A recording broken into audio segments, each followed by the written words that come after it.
Hello, this is Katy Weeks, and I'm an independent, close to my heart consultant, and I'd like to welcome you to my channel. Today we are having a YouTube hop with other consultants, and it's the Close to My Heart Twisted Sisters hop, and I will have links in the description for more videos. We have a new catalog starting March 1st, and we will show you some products and things that you can twist and use in a different way. I have created a football layout using the yesterday and today paper that is traditionally used as a heritage papers. I also have a Cricut file, and I will include the link in the description. Okay, so let's get to work. Before die cutting the letters, I sewed the French vanilla cardstock onto the background and texture paper. Then I sewed on the other background and texture paper that looks like the rest of the football with the holes for the lacing. Next, I took our white ribbon to use for lacing the football. So I take the layout, I put the words at either end and have the holes facing each other so it looks like a football. And then I take the white ribbon and I need to lace it through. When I cut the thin cut letters, I will say that I used a little bit of a different technique, and I have a video on my channel about giving your Close to My Heart thin cuts a shadow effect. So you might want to go back and refer to that video. Basically, I cut them and then I move the thin cut over about 1/8 of the inch to make it a little bit wider. That way you see the background paper through a little bit when you put the letters on top at the end, and you should be able to see that effect once we proceed through the video.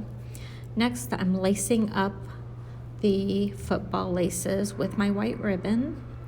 I kind of adhered it to the back of each page, and then I would adhere the page to the base cardstock page.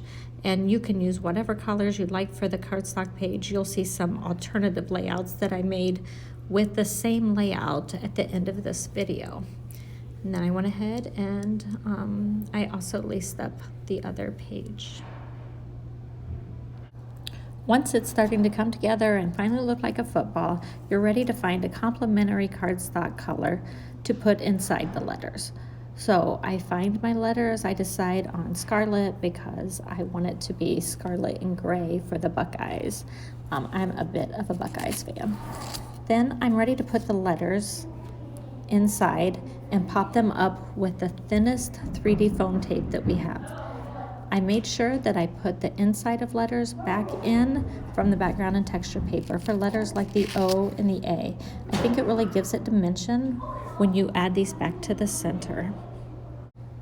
After having these red letters, actually ruby letters, put back into their places, I don't know if you can see the gray on either side of them. It's part of that shadow technique that I showed in the other video, but it really shows through nicely on each side of the letters because I cut the letters out of the bottom piece a little bit wider than what the ones are on the top that I popped up on the foam tape.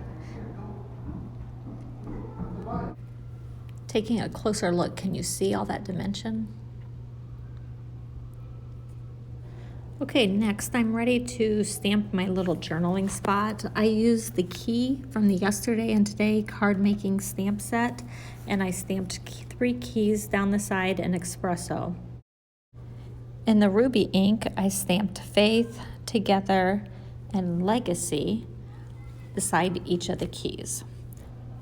I used the 3D foam tape to adhere the mats for my pictures to the layout. I did this on all 3 of those mats that you see that are in the ruby cardstock. I also used the 3D foam tape when I was adhering the journaling square down at the bottom as well. Then I took my Melissa Esplin journaling marker and I wrote at the top of my little paper, keys to the game.